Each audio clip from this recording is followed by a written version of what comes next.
Տասնամյակներ են անցել այն օրերից, երբ Երևանը սկսեց կառուցվել։ Սկզբում քաղաքը ծեր էր թվում, խարխուլ խղճուկ շինություններ, հողածածկ սուռումուռ փողոցներ։ Մարդիկ տալիս էին քաղաքին իրենց երիտասարդությունը, նոր կառույցներ էին հայտնվում ու քաղաքը գնալով երիտասարդանում էր, իսկ մարդիկ ծերանում։ Բայց քաղաքը միշտ երախտապարտ է եղել նրանց, շենքերի պատերն իրենց մեջ միշտ կգրեն նրանց պատկերները։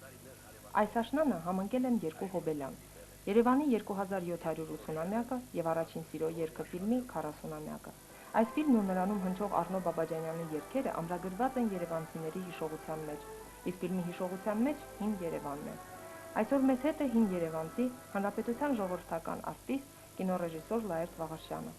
Նա թվեց Առաջին սիրո երգը ֆիլմում իր գործընկերների անունները՝ համահեղինակ Յուրի Երզնկյանի, նկարիչ Վալենտին Պոդպոմոգովի, որոնք վերջին 1-2 տարում հեռացան կյանքից։ Իսկ Խորեն Աբրահամյանի մասին ասաց, որ նա իրենց երբեմնի երիտասարդության վկայությունն է։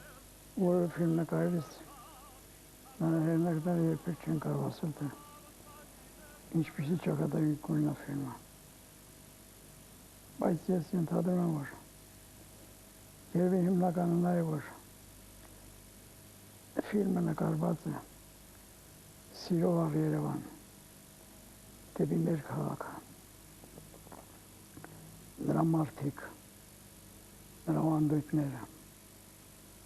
Ֆիլմում կան համարտային մոտիվներ,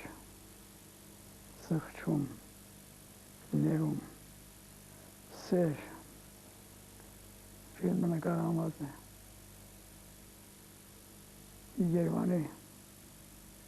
կառուցվող Երևանի ֆոնի վրա։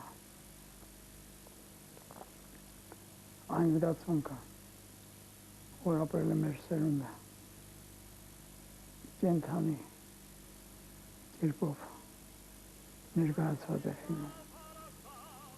եւ դա եւս հաղորդում է հանդիսատեսին։